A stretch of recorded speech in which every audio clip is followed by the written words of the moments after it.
All বাংলাদেশে কামার রক্ত দিল কারণ বাজার একজোর কাছেই প্রসেসিং নিয়ে তারপরে কাজকর্ম করে দেহে দিতে এমনি না অমনি অমনি না এমনি এর বড় হলো কাজ।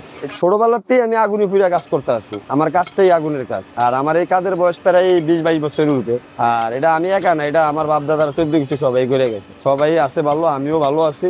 এই কাজটা খুবই কষ্টের কাজ, এটা পরিশ্রমে যেরকম এটা স্যালারি আবার এরকম। 1 মাস ঠিক মতো কাজ করা যায় না, 1 মাসের মধ্যে হয়তো সর্বোচ্চ 20 দিন থেকে 25 দিন কাম হবে, 4-5 দিন হয়তো বন্ধ হবে, বাসায় থাকবো, নাহলে আইবো না, কেউ ঘুমাবে রেস্টে।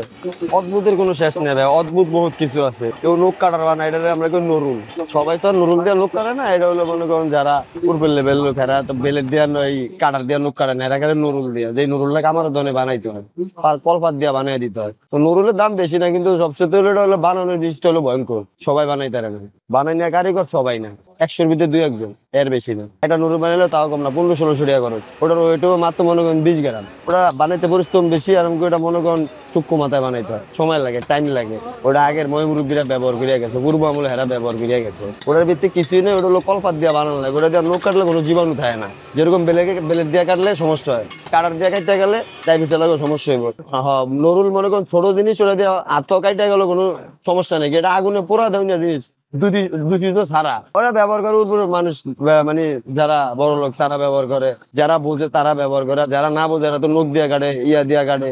হাত কাটুক, পুইরা যাও, পাও কাটুক, এটা দেয়ার সময় নেই, আগে কাজ কমপ্লিট, তারপরে তুমি এটা ভালো করে আয়ো, আল্লাহ যা করো করো।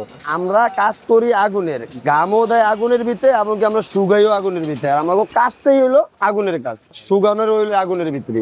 সবচেয়ে দামি জিনিস হইলো মনে করেন যে আপনার ওই যে গোড়ার পায়ের আন্টি আছে না, ওই আন্টি বানাইলে দাম বেশি, আর ওটা সময় লাগে, ওটা শনি মঙ্গলবার লাগবে। এটা হলো কামারের ভিতরে একটা গোপনীয় আছে না, যে কোনো জিনিসের একটা গোপন আছে। আন্টি কোনো লোয়ার কোনো গোপনও না, বানান হইলো গোপন, আর বানান হইলো মেন জিনিস। যে বানাই দিব তার শনি মঙ্গলবার লাগবে, সবার সামনে সে বানাইতে পারবে না, বানাইতে হবে গোপন ভাবে, একা একা একা।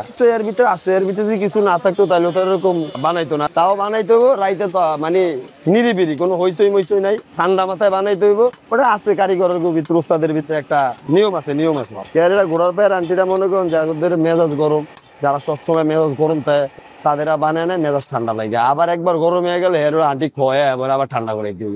একটা ঘোড়ার আন্টি বানাইতে 2000-2500 টাকা লাগবে। ও আমি তো 2500 কইছি, 2500 লাগে আবার 1 টাকা লাগবে, নাইলে বানাইবো না। আমাদের এই জায়গায় পাওয়া যাইতেছে একটা বিল্ডিং করতে যা লাগে ইত্যাদি যত মাল প্রয়োজন সবই এই কামার প্রতি পাওয়া যায়। আপনার হ্যান্ডেল, হামার, হাতুর, কোদাল, বাসুল্লা, তারপরে গেতি, অন্য মালামাল যা প্রয়োজন সবই এই জায়গায় আছে। আর এই জায়গায় যেটা আমরা না জিজ্ঞেস করে যদি না থাকে, তাহলে আমরা দেখাই দিই হার্ডওয়ার দোকানে, যে আপনি ওই জায়গায় গেলে জিনিসটা পাইবেন, এটা আমাদের কাছে নাই। এই যে দেখেন, আপনাকে সামনেই কাজ করতে আসি, এই কাজের ভিতরে হাত কাটা গেছে, এই হাত কাটা নিয়েই আমাকে আবার কাজ করতে হবে। যে ওয়ান টাইম লাগাইছি না, এই যে ওয়ান টাইম, এইটা নিয়ে লোহা আমার পিটাইতে হইবে। ওই যে এক জায়গায় যায় ওয়ান টাইম লাগে, লোহা বাই করবো, এই সময় নাই, আগে লোহা পিটাও তারপরে এটা বাই করো। আমাদের বলে কর্মকার।